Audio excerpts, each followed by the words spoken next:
കർമ്മോജ്ജലനായ കേരളത്തിന്റെ പ്രിയപ്പെട്ട മുഖ്യമന്ത്രി ശ്രീ പിണറായി വിജയൻ അവരെ ഏറെ സന്തോഷത്തോടുകൂടി കേരള ലോയേഴ്സ് കോൺഗ്രസിന്റെ പേരിൽ അഭിവാദ്യം ചെയ്യുവാൻ കൂടി ഞാൻ ഈ അവസരം വിനിയോഗിക്കുകയാണ്. അവാർഡുകൾ വിവാദത്തിൽപ്പെട്ട് വിമർശിക്കപ്പെടുന്ന നമ്മുടെ സംസ്ഥാനത്ത് KM Mani legal excellency award അതേറ്റം അർഹിക്കുന്ന കരങ്ങളിൽ എത്തിച്ചേരണമെന്നുള്ള ഞങ്ങളുടെ തിരച്ചിലിൽ ഏറ്റവും അർഹനായ അഡ്വക്കേറ്റ് മഞ്ചേരി ശ്രീധരൻ നായരിൽ എത്തിയെന്നത് ഏറെ അഭിമാനപൂർവ്വം ഈ അവസരത്തിൽ സ്മരിക്കുകയാണ്.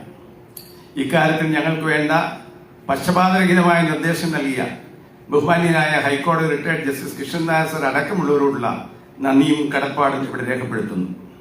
നമ്മുടെ മഹത്തായ ഭരണഘടനയുടെ സ്തംഭങ്ങളായ ലെജിസ്ലേച്ചർ, ജുഡീഷ്യറി, എക്സിക്യൂട്ടീവ് എന്നിവയുടെ പവിത്രത ഉയർത്തിപ്പിടിക്കുന്ന കാര്യത്തും എന്നും മുന്നിൽ നിൽക്കുന്ന സംസ്ഥാനമാണ് നമ്മുടേത്. പ്രതിബദ്ധതയോടുകൂടി കേരള ലോയേഴ്സ് കോൺഗ്രസ് അതിന്റെ പ്രവർത്തനങ്ങൾ മുന്നോട്ട് കൊണ്ടുപോകുവാൻ എല്ലാവരുടെയും സഹായ സഹകരണങ്ങൾ വിനയപൂർവ്വം അഭ്യർത്ഥിക്കുവാൻ കൂടി ഈ അവസരം വിനിയോഗിക്കുകയാണ്. KM മാണി സാറിന്റെ പ്രിയപുത്രൻ കേരള കോൺഗ്രസ് ചെയർമാൻ കൂടിയായ പ്രിയങ്കരനായ ജോസ് കെ മാണിയും കേരളത്തിന്റെ കരുത്തനായ ജലസേന വകുപ്പ് മന്ത്രി ശ്രീ റോഷി അഗസ്റ്റിനും additional advocate general Shri KP ജയചന്ദ്രനും പ്രിയപ്പെട്ട സ്റ്റീഫൻ ജോർജും ഈ ചടങ്ങിൽ പങ്കെടുക്കുന്നു എന്നത് ഏറെ സന്തോഷകരമാണ്. കണ്ണൂർ മുതൽ തിരുവനന്തപുരം വരെയുള്ള എല്ലാ ജില്ലകളിൽ നിന്നും എത്തിച്ചേർന്ന മുഴുവൻ അഭിഭാഷക സുഹൃത്തുക്കളെയും സ്നേഹത്തിന്റെ ഭാഷയിൽ അഭിവാദ്യം ചെയ്യുവാൻ ഞാൻ ഈ അവസരം ഉപയോഗിക്കുകയാണ്. ഒട്ടേറെ വെല്ലുവിളികളിലൂടെ കടന്നുപോയിക്കൊണ്ടിരിക്കുന്ന അഭിഭാഷക നീതിന്യായ സംവിധാനത്തിൽ അഭിഭാഷക ക്ഷേമനിധി, അഭിഭാഷക ക്ലാർക്ക് ക്ഷേമനിധി, കോടതികളുടെ നവീകരണം, കമ്പ്യൂട്ടറൈസേഷൻ അടക്കമുള്ള വികസന കാഴ്ചപ്പാടുകളോടുകൂടി കേരളത്തിന്റെ നീതിന്യായ അഭിഭാഷക സമൂഹത്തെ എന്നെന്നും ചേർത്ത് പിടിച്ച് അനശ്വരതയിലേക്ക് കടന്നുപോയ KM മാണി സാറിന്റെ ദീപ്തമായ ഓർമ്മകൾക്ക് മുമ്പിൽ ഒരിക്കൽ കൂടി ശിരസ് നമിച്ചുകൊണ്ട് ഞാൻ ഉപസംഹരിക്കുന്നു. നന്ദി, നമസ്കാരം. Thank you, sir. I now request Honorable Chief Minister of Kerala, Shri Pinarayi Vijayan sir, to formally inaugurate the function by lighting the lamp.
Our Honorable Chief Minister will now deliver the inaugural address.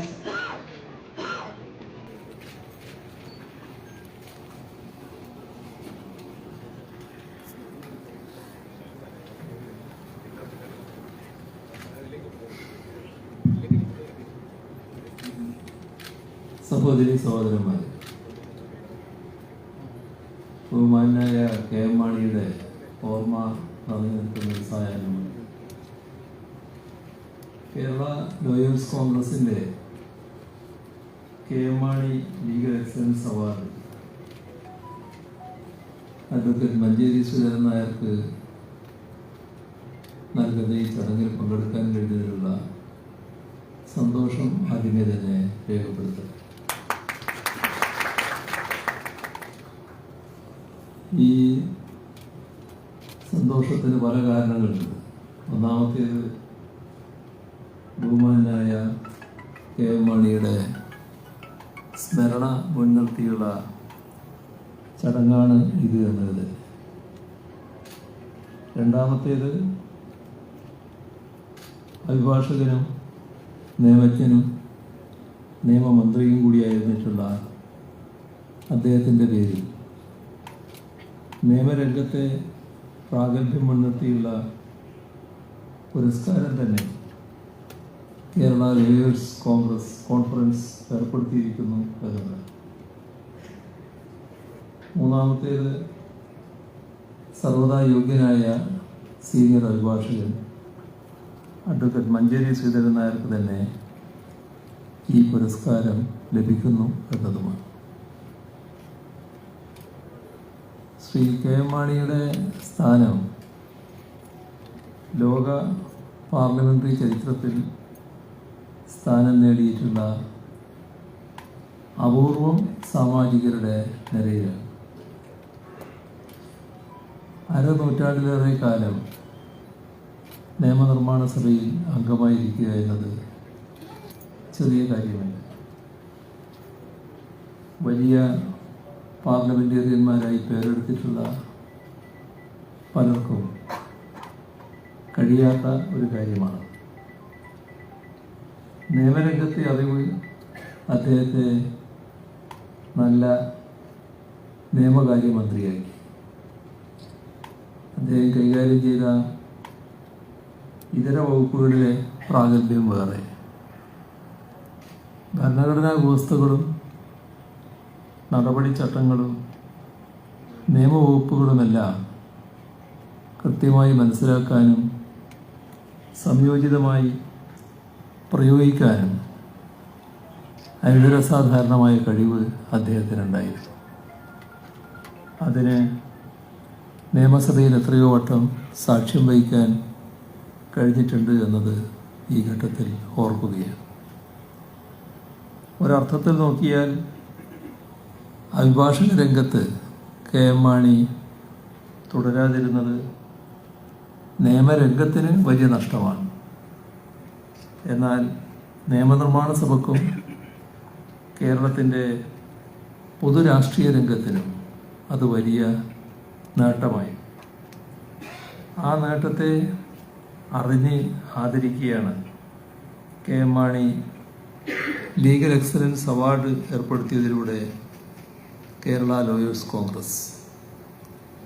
ഔചിത്യപൂർണമായ ഈ പ്രവൃത്തി മുൻനിർത്തി lawyers കോൺഗ്രസിനെ അഭിനന്ദിക്കട്ടെ.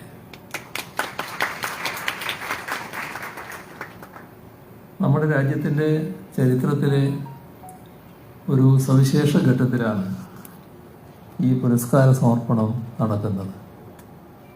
ഭരണഘടന വിഭാവനം ചെയ്ത പല അടിസ്ഥാന മൂല്യങ്ങളും അട്ടിമറിക്കപ്പെടുന്നു. മതനിരപേക്ഷത മുതൽ ജനാധിപത്യം വരെയുള്ള കാര്യങ്ങൾ വലിയ തോതിലുള്ള ഭീഷണി നേരിടുകയാണ്. വളരെ വൈപുല്യമുള്ള അത്തരം വിഷയങ്ങളിലേക്കൊന്നും ഞാൻ ഈ ഘട്ടത്തിൽ കടക്കുന്നില്ല. ഇവിടെ കൂടിയവരിൽ ഏറിയ കൂറുമെന്ന് പറയാം, ഒരുപക്ഷെ എല്ലാവരുമായിരിക്കാം നിയമരംഗത്ത് പ്രവർത്തിക്കുന്നവരാണല്ലോ. അതുകൊണ്ട് തന്നെ ആ രംഗവുമായി ബന്ധപ്പെട്ട ചില ഭീഷണികളെക്കുറിച്ച് ഒന്ന് സൂചിപ്പിച്ച് കടന്നു പോകാനേ കരുതുന്നുണ്ട്. കാരണം 40 മിനിറ്റ് കൊണ്ട് ആകെ പരിപാടി അവസാനിപ്പിക്കാമെന്നാണ് നേരത്തെ തന്നെ ഇതിൻ്റെ സംഘാടകർ അജണ്ടയിലൂടെ തന്നെ വ്യക്തമാക്കിയിട്ടുള്ളത്. ഇന്ത്യൻ പീനൽ കോഡും ക്രിമിനൽ പ്രൊസീജിയർ കോഡുമൊക്കെ വർഗീയ താല്പര്യത്തോടെ മാറ്റുന്നതും അവയുടെ പേര് തന്നെ ഭാഷാപക്ഷപാതിത്വത്തോടെ പരിഷ്കരിക്കുന്നതും നിങ്ങൾക്കെല്ലാം നേരിട്ട് അറിവുള്ളതാണ്. നിയമങ്ങൾ പരിഷ്കരിക്കപ്പെടേണ്ടതില്ല എന്ന അഭിപ്രായം നമുക്കാർക്കുമില്ല. മെക്കാളയുടെ കാലത്ത് വന്ന നിയമങ്ങളാണ്. അവയ്ക്ക് കാലാനുസൃതമായ മാറ്റങ്ങളുണ്ടാകും. എന്നാൽ അത്തരം നവീകരണത്തിനുള്ള പരിഷ്കാരങ്ങളാണോ ഇപ്പോൾ? അല്ല എന്നത് വ്യക്തമാണ്. സർക്കുലേറ്റ് ചെയ്യപ്പെട്ട ഡ്രാഫ്റ്റിൽ നിന്ന് വ്യക്തമാവുന്നത് നിയമങ്ങളിലേക്ക് പോലും വർഗീയത കടത്തിവിടുന്ന വിധത്തിലുള്ളതും മെക്കാളയുടെ അടിസ്ഥാന സംഹിതകളിൽ മാറ്റം വരുത്താത്തതുമാണ് നിർദ്ദേശങ്ങളിൽ പലതുമെന്നാണ്. കൃത്യമായ വർഗീയ രാഷ്ട്രീയത്തിൻ്റെ അജണ്ട പ്രകാരമുള്ള മാറ്റങ്ങൾ മാത്രമാണ് നിർദ്ദേശിക്കപ്പെട്ടിട്ടുള്ളത്. ഇക്കാര്യങ്ങൾ കൃത്യമായി പഠിക്കാൻ, ഇതിൻ്റെ പിന്നിലുള്ള ദുരുദ്ദേശങ്ങൾ ജനങ്ങളെ അറിയിക്കാനും കേരള ലോയേഴ്സ് കോൺഗ്രസ് പോലെയുള്ള സംഘടനകൾക്ക് ഉത്തരവാദിത്വമുണ്ട് എന്നുകൂടി ഓർമ്മിപ്പിക്കട്ടെ. ഒരു രാജ്യം ഒരു തെരഞ്ഞെടുപ്പ് എന്ന മുദ്രാവാക്യം അത് രാഷ്ട്രീയാധികാരം പിൻവാതിലൂടെ പിടിച്ചെടുക്കാനുള്ള പഴുതുണ്ടാക്കലല്ലേ എന്നത് എല്ലാവരിലും സംശയമുളവാക്കിയുള്ള കാര്യമാണ്. ഒരു തെരഞ്ഞെടുപ്പ് കഴിഞ്ഞ് ഗവൺമെൻറ് ഉണ്ടായാൽ ഏതെങ്കിലും പ്രത്യേക കാരണങ്ങളാൽ ചിലപ്പോൾ അത് അസ്ഥിരപ്പെട്ടു എന്ന് വരാം. തെരഞ്ഞെടുപ്പ് കഴിഞ്ഞ് 6 മാസത്തിന് ശേഷമാണ് അത് സംഭവിക്കുന്നതെങ്കിൽ പിന്നീടുള്ള 4.5 വർഷം കേന്ദ്ര ഗവൺമെൻറ്റിന് ആ സംസ്ഥാനത്ത് ഭരിക്കാനുള്ള അവസരം ലഭിക്കുക എന്നതാണ് ഇതുകൊണ്ട് ഉദ്ദേശിക്കുന്നത്. ഇന്ത്യൻ പീനൽ കോഡിൻ്റെ 124A രാജ്യദ്രോഹത്തെക്കുറിച്ചാണ് പറയുന്നത്. അത് ദേശീയ സ്വാതന്ത്ര്യ സമരത്തെ തകർക്കാൻ വേണ്ടിയും ദേശാഭിമാനികളെ ദേശദ്രോഹികളായി ചിത്രീകരിക്കാൻ വേണ്ടിയും ബ്രിട്ടീഷുകാർ ആവിഷ്കരിച്ച സങ്കല്പത്തിൽ നിന്ന് രൂപപ്പെട്ടതാണ്. രാഷ്ട്രീയമായി വിയോജിപ്പുള്ളവരെ രാജ്യദ്രോഹികളായി ചിത്രീകരിച്ച് പകപോക്കാനുള്ള വകുപ്പായി വലിയ തോതിൽ ദുരുപയോഗപ്പെട്ടതാണ് അത്. ഇത്തരമൊരു പശ്ചാത്തലത്തിലാണ് നമ്മൾ ഈ കാര്യത്തെ കാണേണ്ടത്. ആ വകുപ്പ് ഭേദഗതി ചെയ്യണമെന്ന ആവശ്യം ജനാധിപത്യ പ്രസ്ഥാനങ്ങൾ നമ്മുടെ രാജ്യത്ത് കാലാകാലമായി ഉയർത്തിയിട്ടുള്ളതുമാണ്. ഇത്തരമൊരു പശ്ചാത്തലം വെച്ചുകൊണ്ടാണ് ചീഫ് ജസ്റ്റിസ് രമണയെ പോലുള്ളവർ ഈ കാര്യത്തിൽ ഇടപെടാൻ തയ്യാറായത്. രാഷ്ട്രീയ വിമർശനങ്ങളെ രാജ്യദ്രോഹമായി ചിത്രീകരിക്കും വിധം ഈ വകുപ്പ് ദുരുപയോഗപ്പെടുന്നതിനെതിരെ ധീരമായ നിലപാടാണ് ആ ഘട്ടത്തിൽ അദ്ദേഹം കൈക്കൊണ്ടത്. അതോടെയാണ് ഹിന്ദുത്വ രാഷ്ട്രീയത്തിനെതിരായ വിമർശനങ്ങളെ രാജ്യദ്രോഹികളായി ചിത്രീകരിക്കുന്ന നടപടികൾക്കെതിരെ കൂടിയ തോതിൽ അവബോധമുണ്ടായത്. ആ പശ്ചാത്തലത്തിൽ പുതിയ നിയമപരിഷ്കാരത്തിൻ്റെ ഘട്ടത്തിൽ IPCയിലെ 124A നീക്കം ചെയ്യുമെന്ന് ആരെങ്കിലും കരുതിയെങ്കിൽ അത് തെറ്റി. ആ വകുപ്പ് അതേപടി നിലനിർത്തുകയാണ് ഉദ്ദേശമെന്ന് വ്യക്തമാണ്. ഇപ്പോൾ എവിഡൻസ് ആക്ടിന് ഭാരതീയ സാക്ഷ്യ സംഹിത എന്നും IPCക്ക് ഭാരതീയ ന്യായ സംഹിത എന്നും CRPCക്ക് ഭാരതീയ നാഗരിക് സുരക്ഷാ സംഹിത എന്നുമൊക്കെ പറയേണ്ടി വരുന്ന അവസ്ഥ കേരളം പോലുള്ള സംസ്ഥാനത്തിലെ അഭിഭാഷകർക്കുണ്ടാകുന്ന ബുദ്ധിമുട്ട് എത്രയാണെന്ന് പ്രത്യേകം പറയേണ്ടതില്ല. നാഗരിക് എന്ന വാക്കിൻ്റെ അർത്ഥം പൗരനെന്നാണ്. CRPC ഇനി ഇപ്പോൾ പൗരന്മാർക്ക് മാത്രമേ ബാധകമാവുകയുള്ളൂ. അല്ലെങ്കിൽ ഇന്ത്യയിൽ 2 തരം ക്രിമിനൽ പ്രൊസീജിയറുകൾ നടപ്പാക്കുന്നു. ഇതൊക്കെ സങ്കീർണമായ പ്രശ്നങ്ങളാണ് തുറന്നു വെക്കുന്നത്. മതം രാഷ്ട്രീയത്തിൽ കലരുകയും നിയമത്തെ പോലും സ്വന്തം വഴിക്കാക്കുകയും ചെയ്യാൻ തുടങ്ങിയാലുണ്ടാകുന്ന അപകടങ്ങളിലേക്കാണ് ഇതെല്ലാം വിരൽ ചൂണ്ടുന്നത്.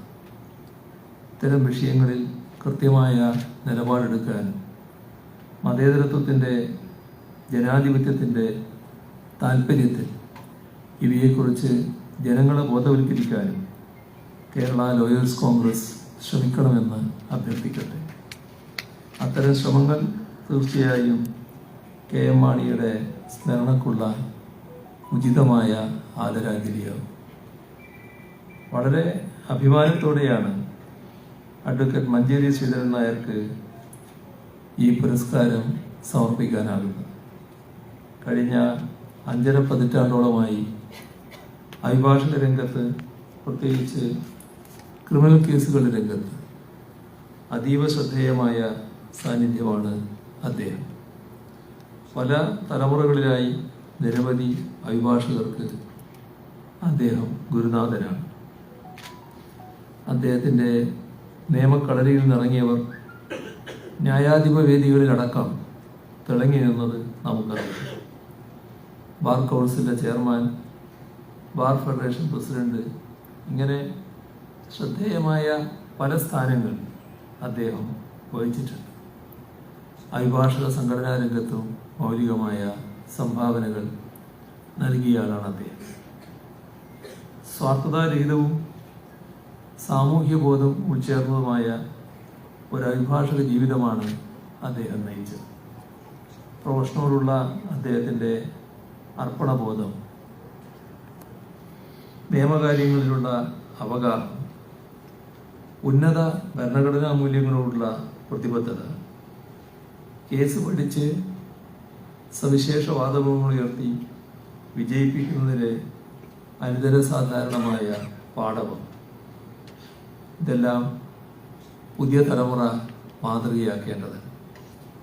ഇത്രമേൽ മികവും പ്രാഗൽഭ്യവുമുള്ള ഒരു സീനിയർ അഭിഭാഷകനാണ് ഈ വർഷത്തെ KM Mani legal excellence award ലഭിക്കുന്നത് എന്നത് നിയമമണ്ഡലത്തെ സ്നേഹിക്കുന്ന എല്ലാവരിലും മതിപ്പുളവാക്കുന്നത്.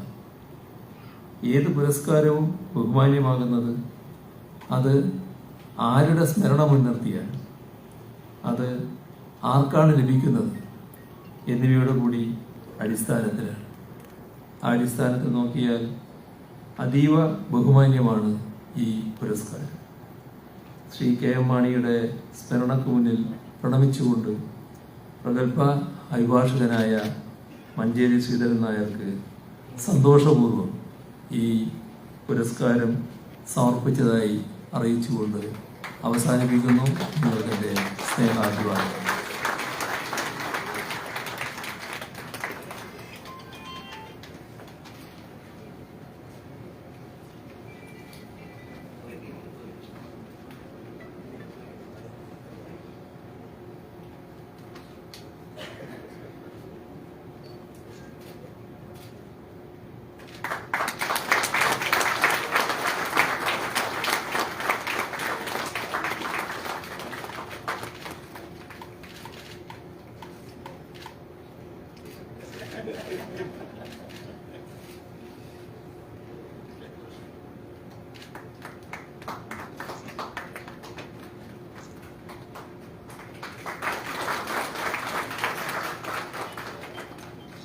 Thank you, sir. I now request Sri Roshi Augustine, Honorable Minister for Water Resource, to deliver the commemorative speech.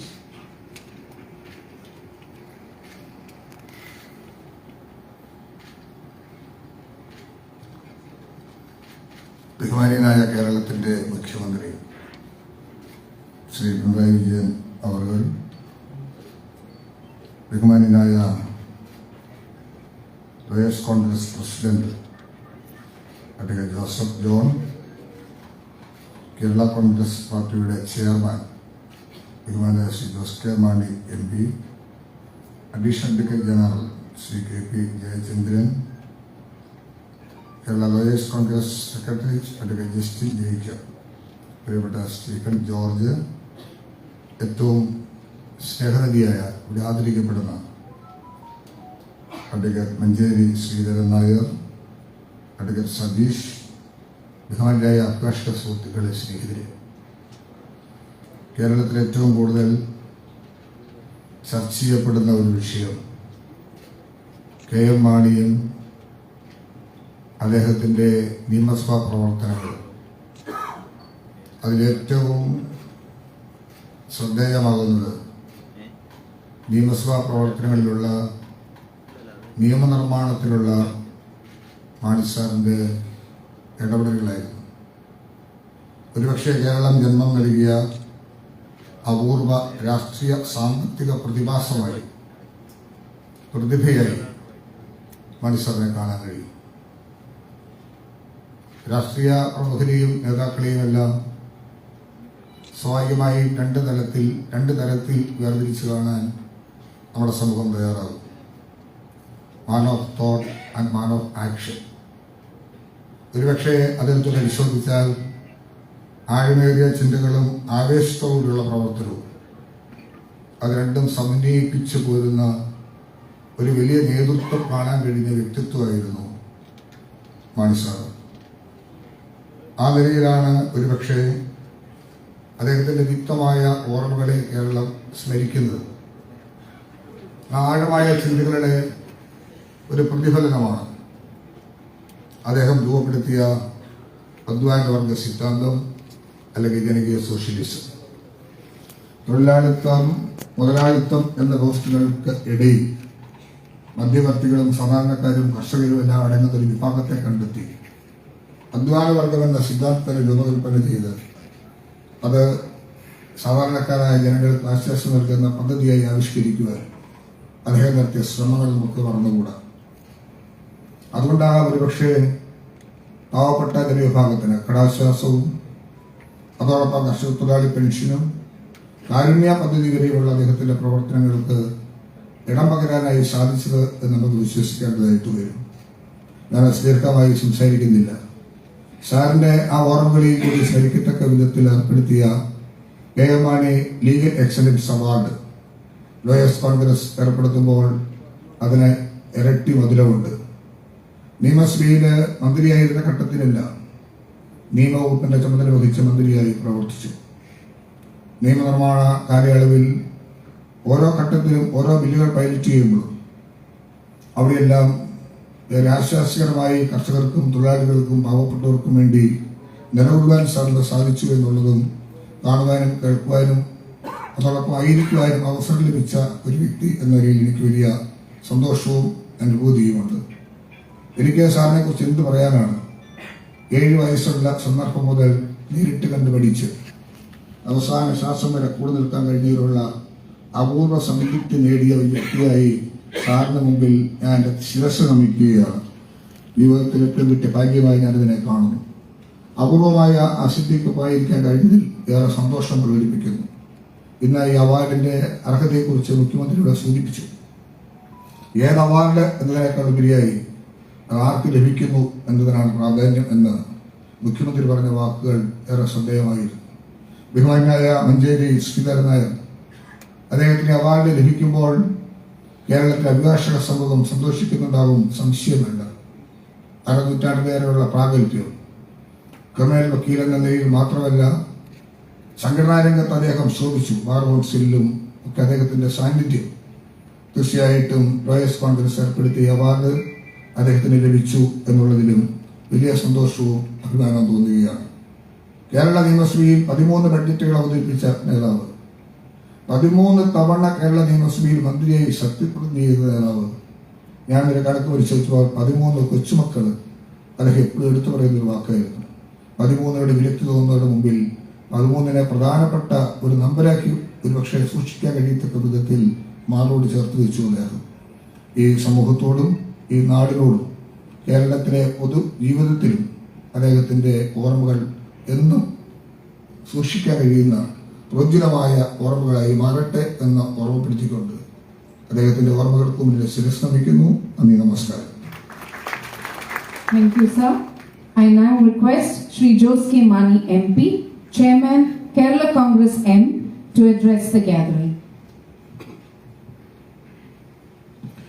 യോഗത്തിന്റെ അധ്യക്ഷൻ ബഹുമാനായ കേരള ലോയേഴ്സ് കോൺഗ്രസിന്റെ പ്രസിഡന്റ് അഡ്വക്കേറ്റ് ജോസഫ് ജോൺ, ഈ മനോഹരമായ ഈ ചടങ്ങ് ഉദ്ഘാടനം ചെയ്യുകയും പുരസ്കാരം നൽകുകയും ചെയ്ത കേരളത്തിന്റെ പ്രിയങ്കരനായ മുഖ്യമന്ത്രി ശ്രീ പിണറായി വിജയൻ അവർ, ബഹുമാനായ ശ്രീ റോഷി അഗസ്റ്റിൻ മന്ത്രി, ബഹുമാനായ advocate Justin Jacob general secretary, ബഹുമാനായ additional advocate general of Kerala Shri KP Jayachandran, ഇവിടെ അവാർഡ് നൽകിയ അഡ്വക്കേറ്റ് മഞ്ചേരി ശ്രീധരൻ നായർ അവറുകൾ, അഡ്വക്കേറ്റ് സതീഷ് വസന്ത്, ശ്രീ സ്റ്റീഫൻ ജോർജ് XMLA, ശ്രീ അലക്സ് ജേക്കബ്, സദസ്സുള്ള ബഹുമാനീയ അഭിഭാഷകരെ, പ്രിയമുള്ള സഹോദരി സഹോദരന്മാരെ,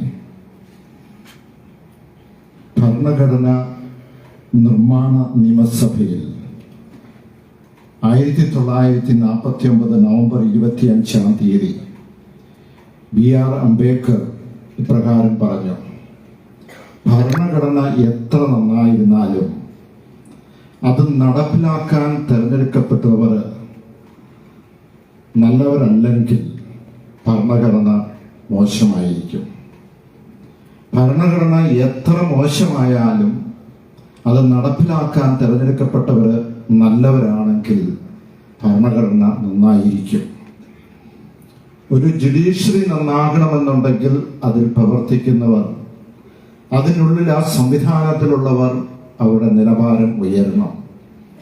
ഇവിടെ നമ്മുടെ എല്ലാം ഇവിടെ അവാർഡ് ഏറ്റുവാങ്ങിയ ബഹുമാനായ ശ്രീ മഞ്ചേരി ശ്രീധരൻ നായരെ പോലുള്ള നിയമപണ്ഡിതർ അവരുടെ പ്രവർത്തനങ്ങളുടെ അഭിഭാഷകവൃത്തിയിൽ ജുഡീഷ്യയുടെ നിലവാരം നിരന്തരം മെച്ചപ്പെടുത്തിക്കൊണ്ടിരിക്കുകയാണ്.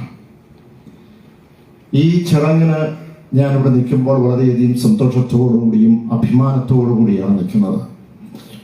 ആദ്യമായി ഇപ്രകാരം ഒരു ചടങ്ങ് സംഘടിപ്പിച്ച ഇതിന്റെ സംഘാടകരെ കേരള ലോയേഴ്സ് കോൺഗ്രസിന്റെ ഭാരവാഹികളെ ഞാൻ പ്രത്യേകം അനുമോദിക്കുകയാണ്. ഇവിടെ ഇരിക്കുന്ന 99% അഭിഭാഷകർ വിവിധ ജില്ലകളിൽ നിന്ന് തന്നെ എത്തിയതാണ്. അത് മാത്രമല്ല, ഈ അവാർഡ്, എക്സലൻസ് അവാർഡ്, അത് അർഹതപ്പെട്ട കരങ്ങളിലാണ് ചെന്നെത്തിയിരിക്കുന്നത്. അതോടൊപ്പം തന്നെ ഇവിടെ സൂചിപ്പിച്ച പോലെ KM മാണി എക്സലൻസ് അവാർഡ് ഒരു നിയമ പണ്ഡിതന് തന്നെ അത് ഏൽപ്പിക്കുവാൻ കഴിഞ്ഞു എന്നുള്ളതിലാണ് എനിക്കുള്ളൊരു അഭിമാനം. ഞാൻ ദീർഘമായ പ്രശ്നത്തിലേക്ക് പോകുന്നില്ല. ഇവിടെ സൂചിപ്പിച്ചു KM മാണി സാറ്, അദ്ദേഹം നിയമമന്ത്രിയായിരുന്ന ആ ഘട്ടത്തിൽ, ഇത് പതിറ്റാണ്ടുകളോളം നിയമമന്ത്രിയായിരുന്നു, പല ഘട്ടങ്ങളിലായി. അപ്പോഴെല്ലാം ഈ മേഖലയിൽ വലിയൊരു റവല്യൂഷൻ അല്ലെങ്കിൽ ഈ മേഖലയിൽ വലിയൊരു വിപ്ലവം സൃഷ്ടിക്കുകയുണ്ടായി. ഈ രാജ്യത്ത് ആദ്യമായി നിങ്ങൾക്കറിയാവുന്നതുപോലെ അഭിഭാഷകരുടെ ഗുമസ്തന്മാർക്കുള്ള ക്ഷേമനിധി, ഈ രാജ്യത്ത് ആദ്യമേ ഒരു ടോക്കൺ എന്ന നിലയ്ക്ക് അഭിഭാഷകർക്കുള്ള ക്ഷേമനിധി, അതോടൊപ്പം അതിലും പ്രധാനമായും നമുക്കറിയാമോ ഇപ്പോൾ ലീഗൽ സർവീസ് അതോറിറ്റി ഉണ്ട് എന്ന് പറഞ്ഞാൽ പാവപ്പെട്ടവർക്ക്, അവർക്ക് കോടതിയിൽ അല്ലെങ്കിൽ വാദിക്കുവാനുള്ള സാമ്പത്തികമില്ലാത്തവർക്ക് അവർക്ക് സൗജന്യമായ നിയമസഹായം.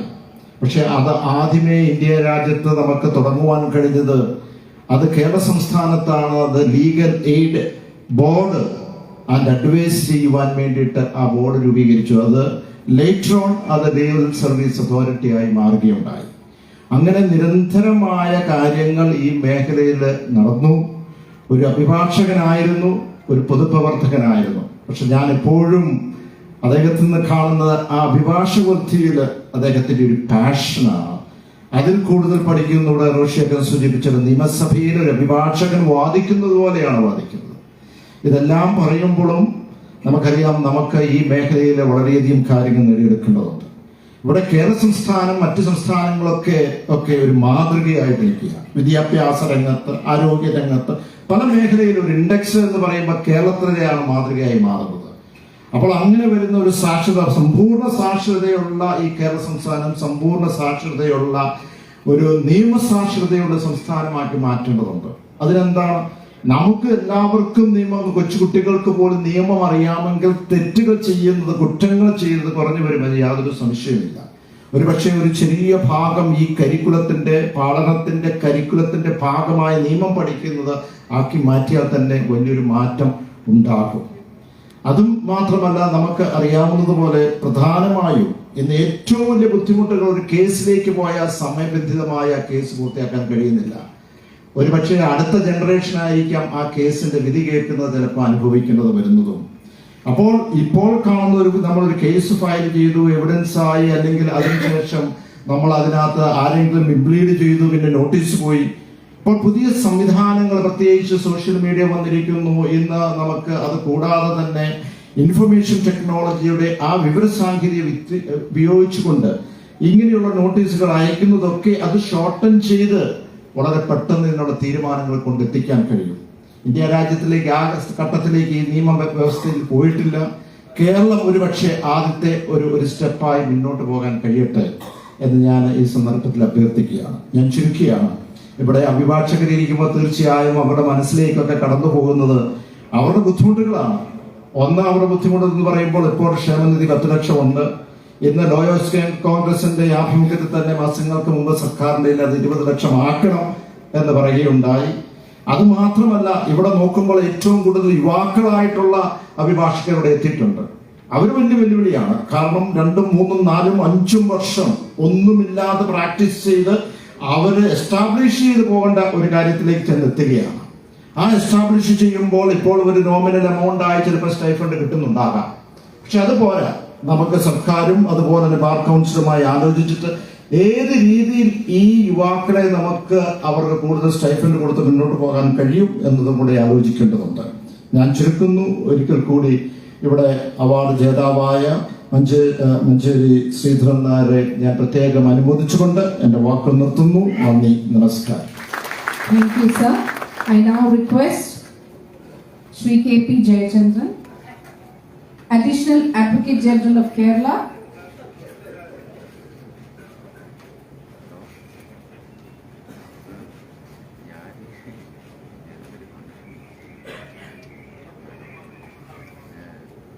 I now request Shri K.P. Jayachandran, Additional Advocate General of Kerala, to address the gathering.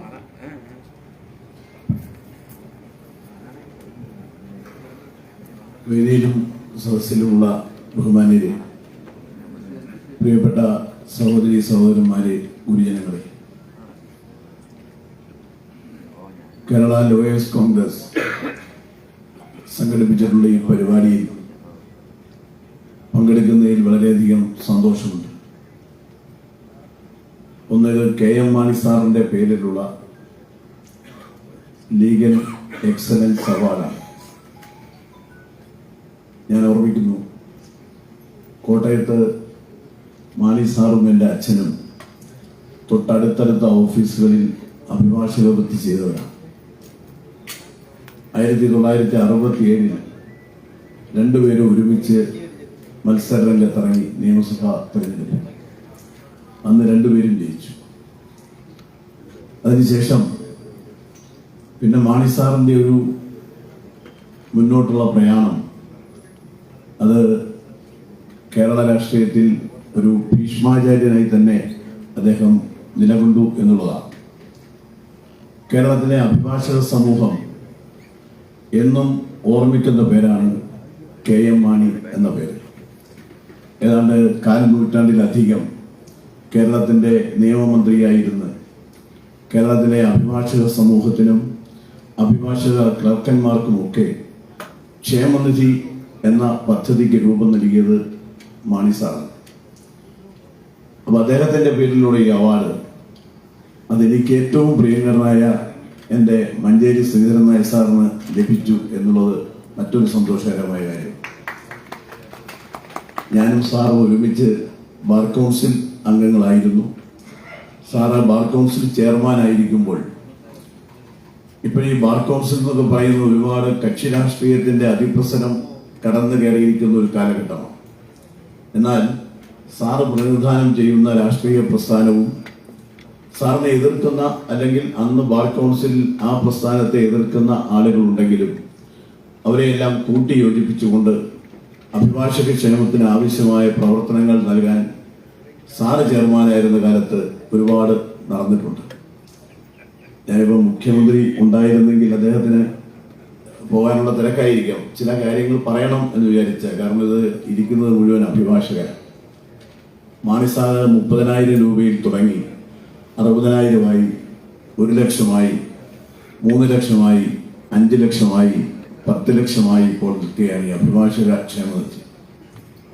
ഇനിയിപ്പോൾ മുഖ്യമന്ത്രിക്ക് തിരക്കില്ലാത്തതുകൊണ്ട് ഞാൻ ചെറിയ കഥ പറയാം. ഞങ്ങൾ മാണി സാർ നിയമമന്ത്രി ആയിരിക്കുമ്പോൾ തൊടുപുഴ ബാർ അസോസിയേഷൻ ബാർ കൗൺസിലിൻ്റെ ഒരു പ്രോഗ്രാം, ശ്രീധരൻ നായർ സാറുണ്ട്, ബാർ കൗൺസിലിൻ്റെ ഈ യങ് ലോയേഴ്സിന് വേണ്ടിയുള്ള ഒരു ക്ലാസ്. അപ്പോൾ അത് ഉദ്ഘാടനം ചെയ്തത് നിയമമന്ത്രിയായ മാണി സാർ. അപ്പോൾ ഞാൻ അന്ന് ബാർ കൗൺസിൽ മെമ്പർ ആയതുകൊണ്ടും ഈ ജൂനിയർ ലോയേഴ്സ് വെൽഫെയർ കമ്മിറ്റിയിലെ ഒരു അംഗമായതുകൊണ്ടും ഞാനും ഒരു ആശംസാ പ്രസംഗമായിരുന്നു. അപ്പോൾ മാണി സാറ് ഈ ജോസ് കെ മാണി അദ്ദേഹത്തോട് കാണിക്കുന്ന ആ ഒരു താല്പര്യം തന്നെ എന്നോടും കാണിക്കുമായിരുന്നു. കാരണം അവൻ്റെ അച്ഛനുമായിട്ടുള്ളൊരു ബന്ധത്തിൽ. അപ്പോൾ ആ ഒരു സ്വാതന്ത്ര്യത്തിൽ ഞാൻ ആ മീറ്റിങ്ങിൽ പ്രസംഗിച്ചു. അപ്പോൾ ഞങ്ങളുടെ വേറൊരു ബാർ കൗൺസിൽ മെമ്പർ മാവേലിക്കരയിലുള്ള റാഫി രാജ് ഈ വെൽഫെയർ ഫണ്ടിന്റെ വർധനവിന് വേണ്ടി ഞാനൊരു കഥ പറഞ്ഞു.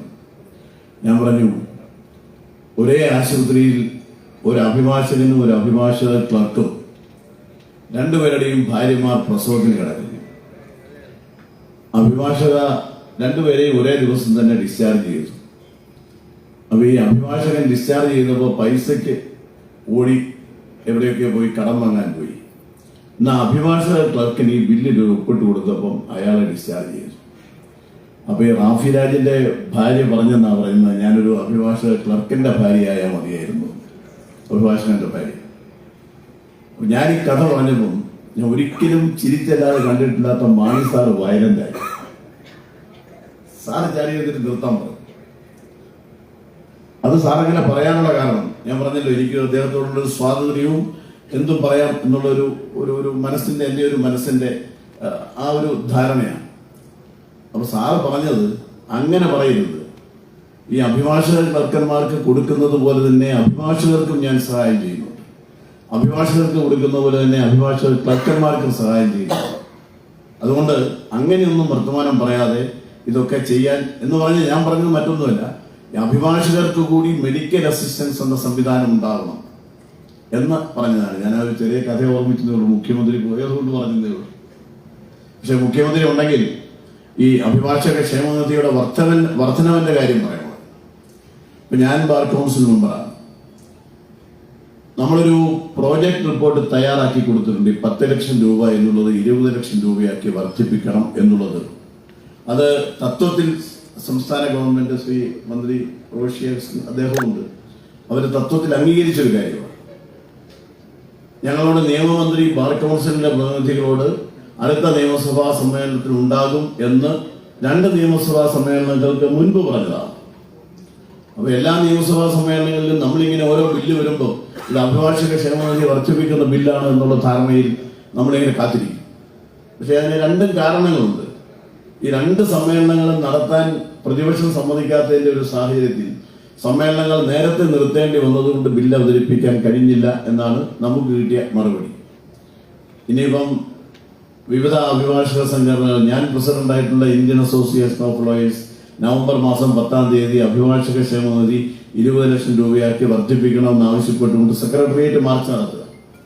അത് നിയമമന്ത്രിയായി സംസാരിച്ചപ്പോൾ അദ്ദേഹം പറഞ്ഞു, എന്തായാലും നിങ്ങൾക്ക് മാർച്ച് നടത്താം, കാരണം നവംബർ മാസം 10-ാം തീയതിക്ക് മുൻപിൽ ഈ നിയമസഭാ സമ്മേളനമില്ല. അപ്പൊ നിയമസഭാ സമ്മേളനം നടക്കുമ്പോൾ വീണ്ടും വരുമ്പോൾ ഇത് പാസ്സാക്കി എടുക്കും. കാരണം ഇതിലൊരു കാര്യം അറിയേണ്ടത്, ഈ സംസ്ഥാന നമ്മുടെ നേതാക്കന്മാരെല്ലാം ഉണ്ടല്ലോ, ഇതിൽ ഒരു പൈസ പോലും സംസ്ഥാന ഗവൺമെന്റിന്റെ സാമ്പത്തിക സഹായം ഇല്ല എന്നുള്ള കാര്യം. ഇത് മുഴുവൻ നമ്മൾ കൊടുക്കുന്ന പൈസയാണ്, അഭിഭാഷകർ കൊടുക്കുന്ന പൈസ. ആ തുകയാണ് സ്റ്റാമ്പായും മറ്റു രീതിയിലുമൊക്കെ നമ്മൾ കൊടുക്കുന്ന പണമാണ് അഭിഭാഷക ക്ഷേമനിധിയിലെ പണം. ഒരു പൈസ പോലും സംസ്ഥാന ഗവൺമെന്റിന്റെ പണമില്ല എന്നുള്ളത് കൊണ്ട് തന്നെയാണ് ഇത് പാസ്സാക്കി തരാൻ സംസ്ഥാന ഗവൺമെന്റ് ഒരു ബുദ്ധിമുട്ടുമില്ല എന്ന് നമ്മളെല്ലാവരും അഭിഭാഷക സമൂഹം ഒന്നാകെ പറയുന്നു. അതുകൊണ്ട് ശ്രീ റോഷിയാസിനുണ്ട് അടുത്ത നിയമസഭാ സമ്മേളനത്തിലെങ്കിലും മന്ത്രിസഭയിൽ കാര്യങ്ങൾ വരുമ്പോൾ ഈ നമ്മുടെ ബില്ല് പാസ്സാക്കി തരുന്നതിനുള്ള ഒരു സഹായം ഉണ്ടാകണം എന്ന് മാത്രമാണ് അഭ്യർത്ഥിക്കുന്നത്. എന്തായാലും പിന്നെ ഈ ശ്രീധരൻ നായർ സാറിന്റെ മറ്റൊരു കാര്യം പറയുന്നത്, ഞാൻ ഈ അഭിഭാഷക LLBക്ക് പഠിക്കുന്ന കാലത്ത് ഞാൻ 1982 LLB കഴിഞ്ഞാണ്. അപ്പൊ ഈ തിരുവനന്തപുരത്തായതുകൊണ്ടും അന്ന് ഞാൻ വിദ്യാർത്ഥി സംഘടനയുടെ ഒരു പ്രവർത്തകനായതുകൊണ്ടും അന്നൊക്കെ കേൾക്കും, തിരുവനന്തപുരത്ത് ബാറിൽ നമ്മൾ പോകുമ്പോൾ ഇവിടെ ഈ മണ്ണൂർ ഗോവിന്ദപിള്ളയും 1000 രൂപയുണ്ടെങ്കിൽ ആർക്കും ആരെയും കൊല്ലാം എന്ന് പറയുന്ന ഒരു കാലം നമ്മൾ വിദ്യാർത്ഥിയായിരിക്കുമ്പോൾ കേട്ടിട്ടുണ്ട്. അതിനുശേഷം എൻ്റെ അഭിഭാഷക വൃത്തി തുടങ്ങി. ശ്രീധരൻ നായർ സാറിനെ പരിചയപ്പെട്ടതിന് ശേഷം എനിക്കൊരു കാര്യം മനസ്സിലായി, മലബാറിൽ മഞ്ചേരി ശ്രീധരൻ നായരും പൈസയൊന്നും ഇല്ലെങ്കിലും ആർക്കും ആരെയും കൊല്ലാം. സാർ കമ്മ്യൂണിസ്റ്റുകാരനായതുകൊണ്ട് പൈസ കൊടുത്താൽ വാങ്ങും, കൊടുത്തില്ലെങ്കിൽ വാങ്ങൂല, അങ്ങനെ ഒരു സ്ഥിതിയായിരുന്നു സാറിന്റെ എന്നാണ് മനസ്സിലാക്കിയിരിക്കുന്നത്. അപ്പൊ അതുകൊണ്ട് ഞാൻ വിചാരിച്ചു, സാറ് മഞ്ചേരിയൊക്കെ ഉള്ളത് കൊണ്ടും മലബാറിലൊക്കെ പോയി നമുക്കൊരു കൊലപാതകം നടക്കണമെങ്കിലും വലിയ പ്രശ്നമൊന്നുമില്ല, സാറുണ്ടല്ലോ എന്നൊരു വിശ്വാസം. പിന്നെ sir director general of prosecution ആയിരുന്നു. ഈ ഡയറക്ടർ ജനറൽ ഓഫ് പ്രോസിക്യൂഷൻ ആകുമ്പോൾ കേരളത്തിലെ ഈ ക്രിമിനൽ കേസുകൾ മുഴുവൻ കൈകാര്യം ചെയ്യുന്ന ആള് എന്ന നിലയിൽ സാറിനോട് പല കാര്യങ്ങളിലും പല വിഷയങ്ങളിലും നമ്മൾ ചില അഭിഭാഷകർക്ക് വേണ്ടിയുള്ള സഹായം അഭ്യർത്ഥിക്കാം. എന്നാൽ വഴിവിട്ട രീതിയിലുള്ള ഒരു സഹായവും ചെയ്യാത്ത ഏറ്റവും നല്ല ഡയറക്ടർ ജനറൽ ഓഫ് പ്രോസിക്യൂഷൻ എന്ന നിലയിൽ ഒരാളാണ്. എന്തായാലും എല്ലാം കൊണ്ടും നമുക്ക് മാണി സാറിന്റെ പേരിൽ എന്നെ സംബന്ധിച്ചു മാണി സാറിന്റെ പേരിലുള്ള അവാർഡ് കൊടുക്കുന്നു. ആ അവാർഡ് ലഭ്യമായ ശ്രീധരനായ സാറിന്റെ പോലെ ഞാൻ ബഹുമാനിക്കുന്ന ഈ അഭിഭാഷകൻ ആ രണ്ട് കാര്യങ്ങളും ഇവിടെ എല്ലാവരും പറഞ്ഞതുപോലെ മാണി സാറിന്റെ ഓർമ്മകൾക്ക് മുമ്പിൽ ഒരുപിടി രക്തപുഷ്പങ്ങൾ അർപ്പിച്ചുകൊണ്ട് ഞാൻ എന്റെ വാക്കുകൾ അവസാനിപ്പിക്കുന്നു. നന്ദി, നമസ്കാരം. Thank you, sir, for that very interesting presentation. I now request Advocate Manjeri Sridharan Nair, sir, to deliver the reply speech.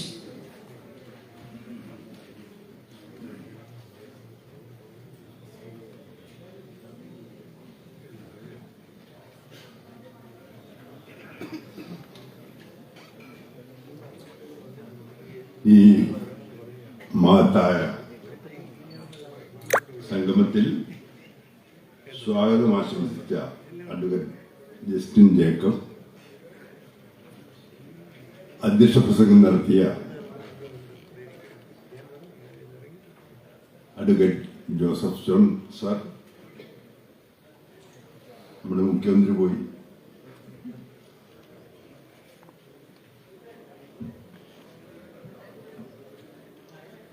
പ്രസംഗങ്ങൾ നടത്തിയ മന്ത്രി ശ്രീ റോഷി അഗസ്റ്റിൻ, ഫെലിസിറ്റേഷൻ നടത്തിയ ബഹുമാനപ്പെട്ട Jose K Mani MP, Shri KP Jayachandran, additional advocate general, മറ്റു പ്രിയപ്പെട്ട സഹോദരി സഹോദരന്മാർ, ഇന്ന് ഒരു സായുജ്യം നേടിയ ദിവസമാണ് എൻ്റെ ജീവിതത്തിൽ. എക്സലൻസി അവാർഡ് എനിക്ക് ലഭിക്കുന്നത് ഞാൻ ബഹുമാനിക്കുന്ന സ്നേഹിക്കുന്ന മാണി സാറിന്റെ പേരിൽ,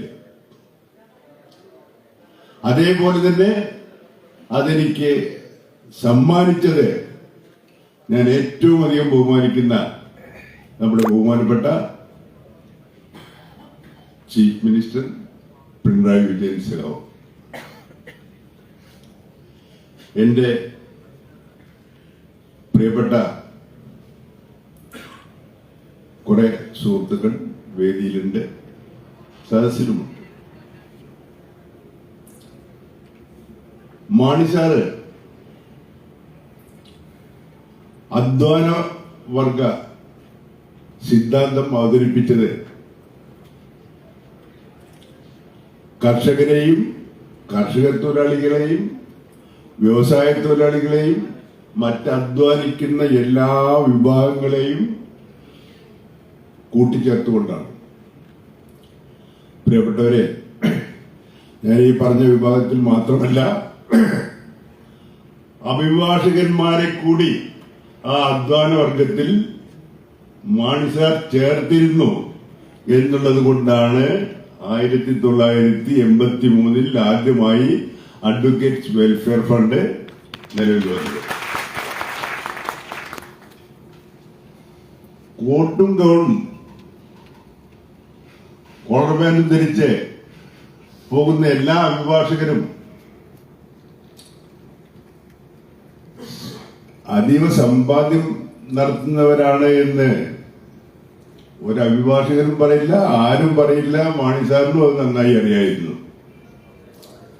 10, 35, 40 വർഷം അഭിഭാഷക വൃത്തി കഴിഞ്ഞ് ആരോഗ്യമില്ലാതെ വീട്ടിൽ പോയിരിക്കുമ്പോൾ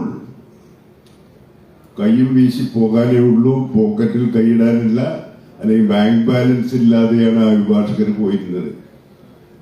അവർക്ക് അന്നത്തെ രൂപയുടെ വിലയുടെ അടിസ്ഥാനത്തിലാണെങ്കിലും 30,000 രൂപ കൊടുക്കാൻ ആദ്യമായി മാണി സാറാണ് അതിന്റെ നിയമം കൊടുക്കുന്നത്. അത് കഴിഞ്ഞ 2 മാസം മുമ്പ് അഡ്വക്കേറ്റ് വെൽഫെയർ ഫണ്ടിന്റെ ട്രസ്റ്റി ബോർഡ് മെമ്പർ കൂടിയായിട്ടുള്ള ഞാനടക്കമുള്ള ട്രസ്റ്റി ബോർഡ് 20 ലക്ഷമായി വർദ്ധിപ്പിക്കണം എന്ന് ഗവൺമെന്റിനോട് അപേക്ഷ സമർപ്പിച്ചിരിക്കുകയാണ്.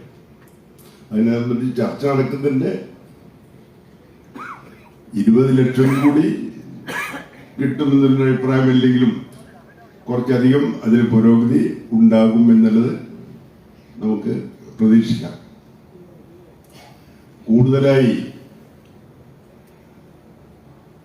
മാണി സാറ് കോഴിക്കോട് നിന്നാണ് പ്രാക്ടീസ് ആരംഭിക്കുന്നത്. ഞാൻ ജനിച്ച സംസ്ഥാനമായിട്ടുള്ള മദ്രാസ് സംസ്ഥാനത്തിൽ നിന്നാണ് അദ്ദേഹം നിയമബിരുദം നേടിയത്. എന്റെ ജില്ലയായിട്ടുള്ള അന്നത്തെ ജില്ല കോഴിക്കോട് ജില്ലയിൽ നിന്നാണ് അദ്ദേഹം പ്രാക്ടീസ് അവിടുത്തെ ഒരു സീനിയർ അഭിഭാഷകന്റെ കീഴിൽ വന്നത്. അതിനുശേഷം മാണി സാർ നടത്തിയിട്ടുള്ള നിരവധിയായിട്ടുള്ള വളരെ പ്രമാദങ്ങളായിട്ടുള്ള ക്രിമിനൽ കേസുകളെ സംബന്ധിച്ച് ഞാൻ വിവിധ സുഹൃത്തുക്കളിൽ നിന്നും കോട്ടയത്ത് നിന്ന് വരുന്ന അഭിഭാഷക വിദ്യാർത്ഥികളിൽ നിന്നുമെല്ലാം എനിക്ക് ഗ്രഹിക്കാൻ സാധിച്ചിട്ടുണ്ട്.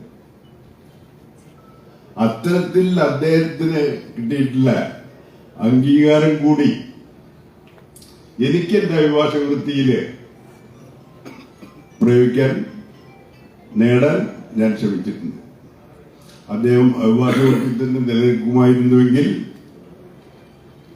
കേരളത്തിലെ അതീവ പ്രശസ്തനായിരുന്ന അഡ്വക്കേറ്റ് കോഴിക്കോട് നിന്നുള്ള അഡ്വക്കേറ്റ് കെ കുഞ്ഞിരാമ മേനോനോ ഇനി സുപ്രീം കോടതിയിൽ പോയാൽ പൽക്കിവാലയോ ഒക്കെ ആവാൻ സാധ്യത ഉണ്ടായിരുന്ന ആളാണ്.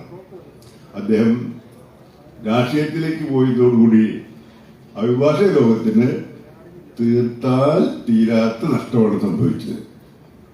പക്ഷെ രാഷ്ട്രീയ രംഗത്ത് അത് സാധാരണക്കാർക്ക് വളരെയധികം ഉപകാരപ്രദമായിട്ടുള്ള പല നിയമങ്ങളും അദ്ദേഹത്തിന് കൊണ്ടുവരാൻ സാധിച്ചു. ദീർഘകാലം നിയമമന്ത്രി ആയിക്കൊണ്ട് കേരളത്തിലെ ജനങ്ങളെ സേവിച്ചിട്ടുള്ള അദ്ദേഹത്തിന്റെ പാവന സ്മരണയ്ക്ക് മുമ്പിൽ തൊഴുകയർപ്പിച്ചുകൊണ്ട് ഞാൻ നിർത്തട്ടെ. നന്ദി, നമസ്കാരം. ഈ പുരസ്കാരം നൽകിയ